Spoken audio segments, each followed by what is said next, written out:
Okay, I mentioned in the matriarch video, the very first, I did the matriarch first and I did the patriarch afterwards. But basically the synastry between the first daughter who she had with, in another relationship, and then met the husband when the first daughter was age 4. I'm going to start with Aries because the mother has her Aries, her stellium in the sign of Aries, Mars, Venus, and Mercury in Aries, and those planets fall in the daughter's 7th house in the sign of Aries. Her 7th house of partnerships, 7th house of open enemies, and with the mother's Mars, posited there,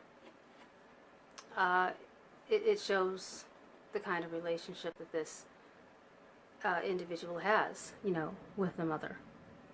The mother's Mars is squaring all of the daughter's 4th house planets. And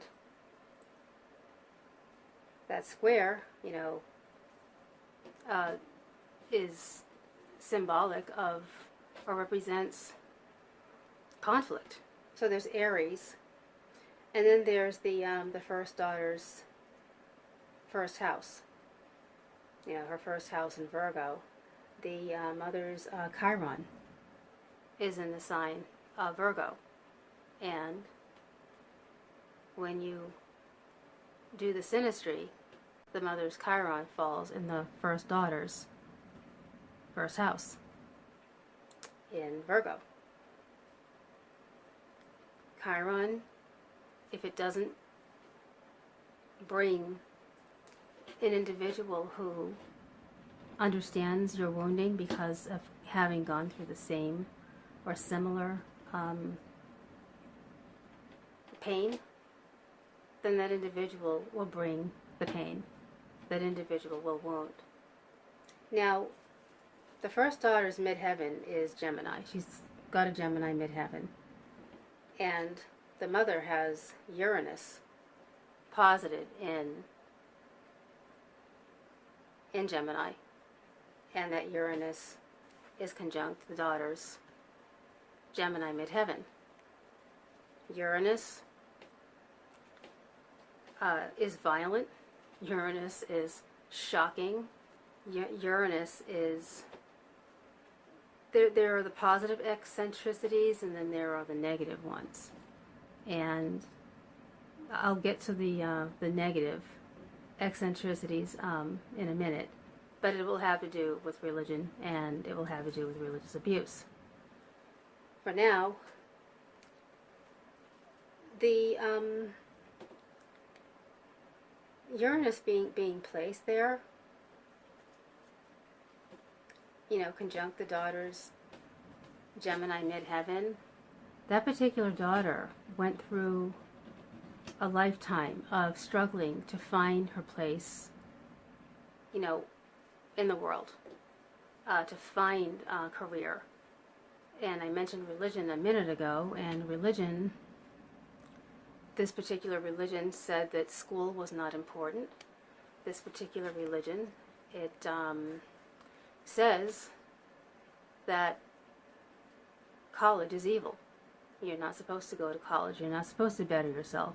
You're supposed to be out there, door knocking and converting other people.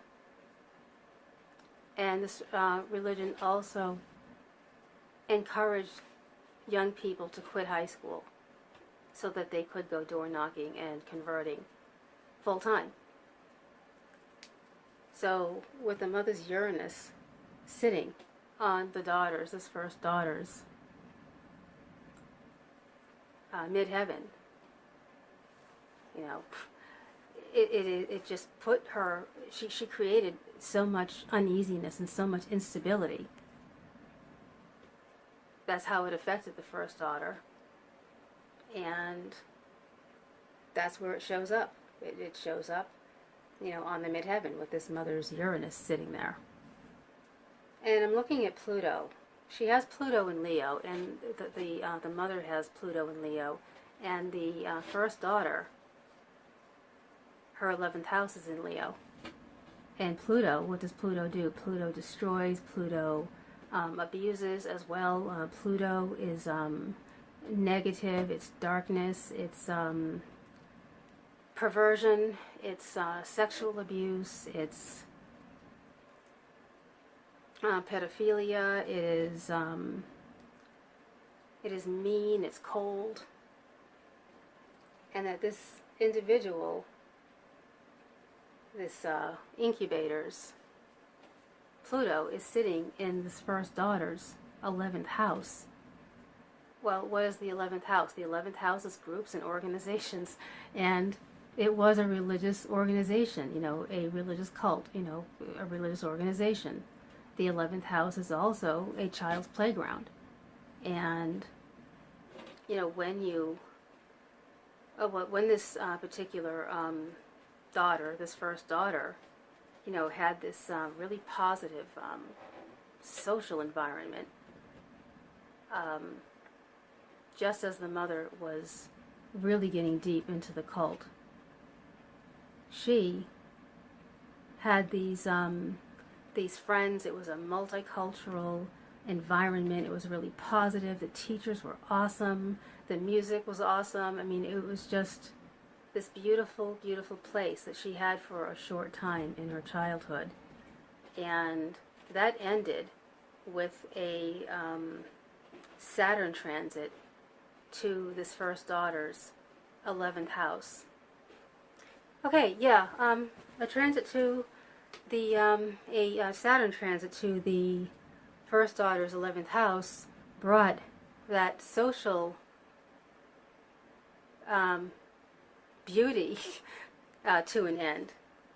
And with the mother's Pluto already there, already conjunct her 11th house, just killed the daughter's social life, and now there was this cult.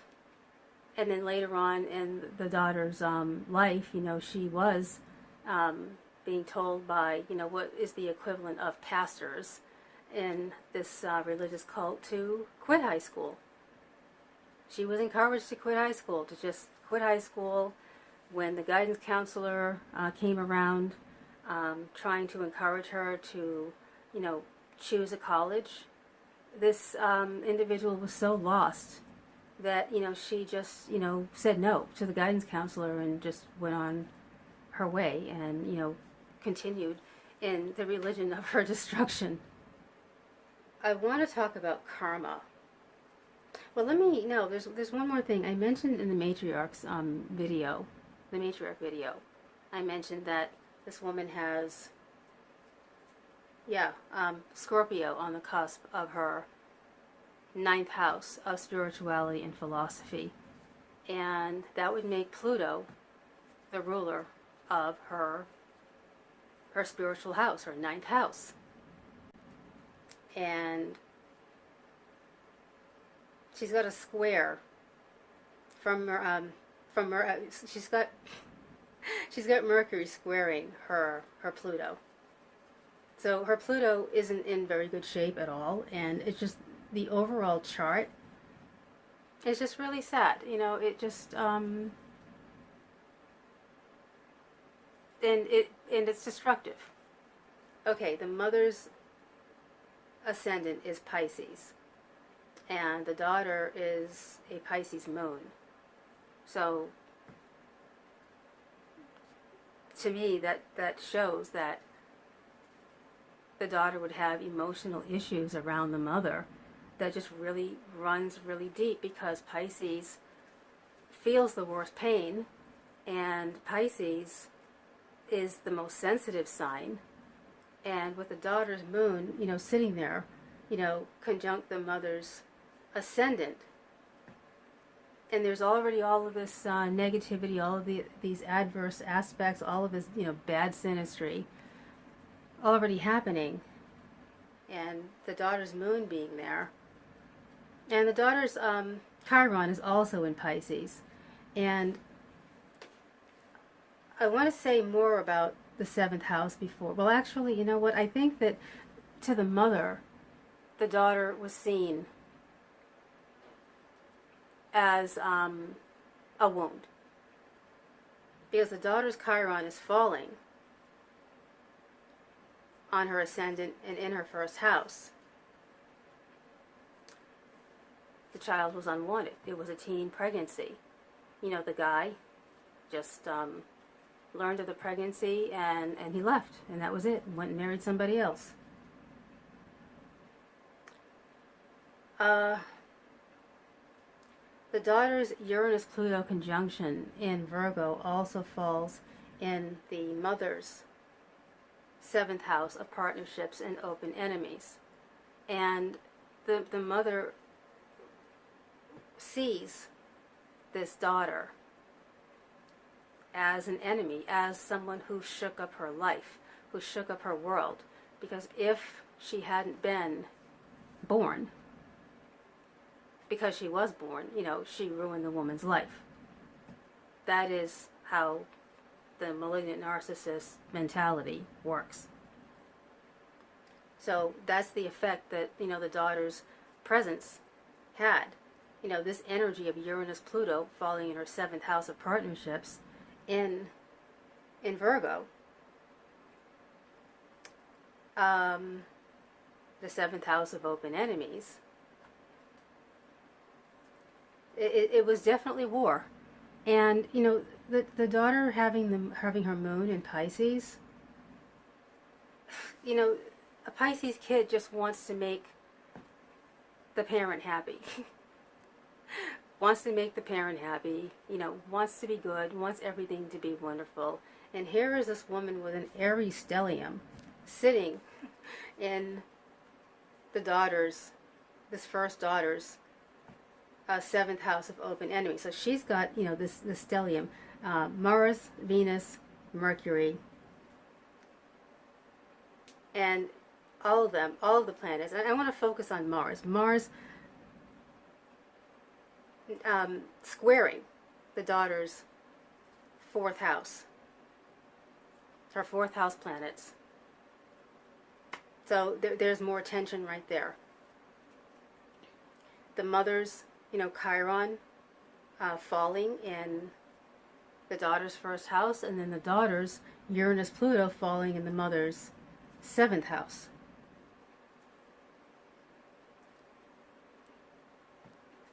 Uranus-Pluto, war. Chiron, wounding and pain, punishment. The moon ascendant conjunction, pain on both sides, but for different reasons. And this individual, you know, made her child, became the child's enemy. And with Pluto on the cusp of the 9th house, just brought in this really dark, destructive spirituality into, you know, this child's life. Now, about the husband. He is, like I said in the Patriarch video, he is a super Scorpio. He's got 3 planets in Scorpio. That would be his Sun, his Mercury, and his Mars. And it falls in this 1st daughter's. It's not his daughter, but the 1st daughter's 2nd house, Neptune in Scorpio. Now, I realized that, you know, the 2nd house is so much more than just money and material things. It's value. There are so many things that are precious and so many things that are valuable. And where this individual harmed this 1st daughter that wasn't his. If you think of Scorpio, if you think of Neptune, if you think of Neptune, you know, being so delicate, being so vulnerable. And now this individual's Scorpio planets are like falling in this place. And Scorpio, just Scorpio itself, is already, this individual has already been established. This individual is, is an abuser, is a pedophile. And now his planets are sitting in this child's place of value. What is valuable? Her innocence is valuable. Her own personal sexuality is valuable. It's private. It's none of his business. And then you've got this powerful, ugly energy in Scorpio. And then his Scorpio Mars is there as well. And that is the effect that his presence had on that delicate part of herself, and that it's in Scorpio. Even though she's not this individual's bloodline, karmically somehow,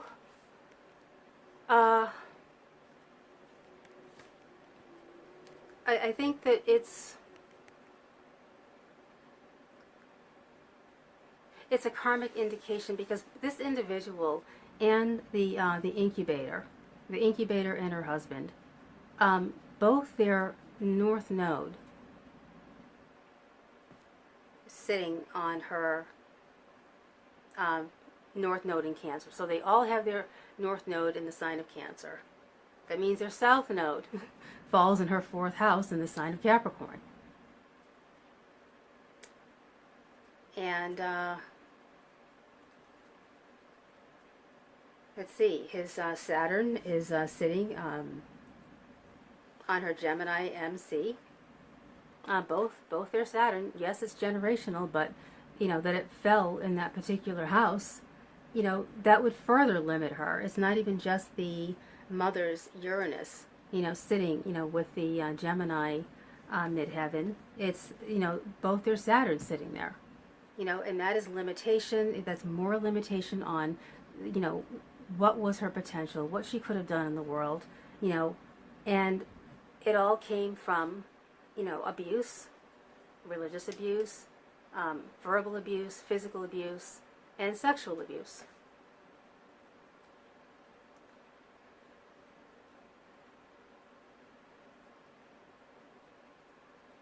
I really don't think I have anything else to say about these two.